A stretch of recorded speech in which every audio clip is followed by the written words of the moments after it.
night on a lonely country road. You hear music coming from a clearing up ahead. You see no house, you see no fire, you see no people, only a song somewhere deep among the trees. In old Romanian folklore, that was the exact moment when you had to do one simple thing: keep walking. Because that music was not meant for human ears. It was said that a Iele appeared mostly at night in forests, fields, or near rivers or at crossroads. They were described as young, unusual, beautiful maidens with long hair, sometimes dressed in white, sometimes very clad at all. But villagers didn't fear how they looked. They feared what they did. The Iele danced, not an ordinary dance, but it circled dance so fast that according to ancient beliefs, their feet barely touched the ground, and the place where they danced could remain scorched, withered, or barren. A perfect cycle of dead grass in middle was enough to make a traveler bypass the area even if their path led straight through it. Who saw them was warned not to approach. He who heard them was warned not to answer. And he who stepped into the dance risked never coming back the same.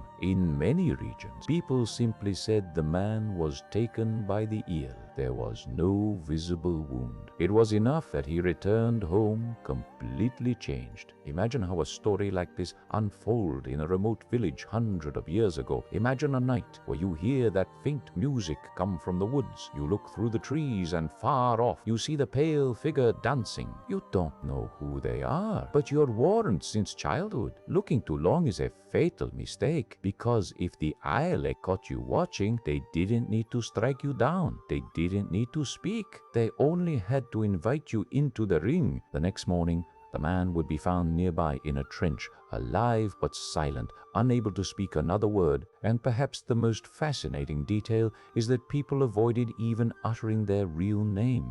Instead of Iele, they called them the beautiful ones, the majestic ones, the merciful ones, or the fairies. Gentle, flattering names were beings that deeply feared, not because they thought they were good, but because it was safer to speak kindly of something you didn't dare to displease. The protection did exist. Garlic and basil in many rituals linked to the Iele and Rauzeli people avoided certain parts, certain nights, and certain tasks in the southern Romania.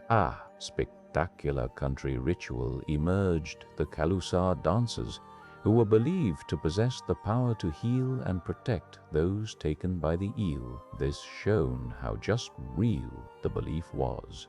The Iele weren't just bedtime story for children. They dictated where villagers worked, when they worked, and how they protect their homes. And if you think about the image that remains to this day is hauntingly simple: an empty middle, nightfall, a melody you didn't recognize, and a ring in the grass that no one in the village dares to step on. In Romanian folklore, sometimes the most dangerous thing in the forest wasn't something haunting you. It was something so beautiful it made you walk into the dark by yourself. Today, if you see a strange circle in the middle, science offers natural explanation. Fungal grow, animal tracks, fairy earrings. But imagine living in a village where everyone knew the old stories. Night falls, the music starts, and then you stand alone at the edge of the woods staring at the circle. This is the only thing left to do: turn around and keep walking. What about you? Have you ever heard mysterious music in the dark or seen strange circle in the grass? Share your stories in the comment below. This was the first chapter of the 15 series on Romanian folklore. If you enjoyed this video, if you enjoyed this journey into the dark mids of the Carpathian, subscribe to Nexora and hit the notification bell so you don't miss the episode 2, The Dying Spirits of the Night.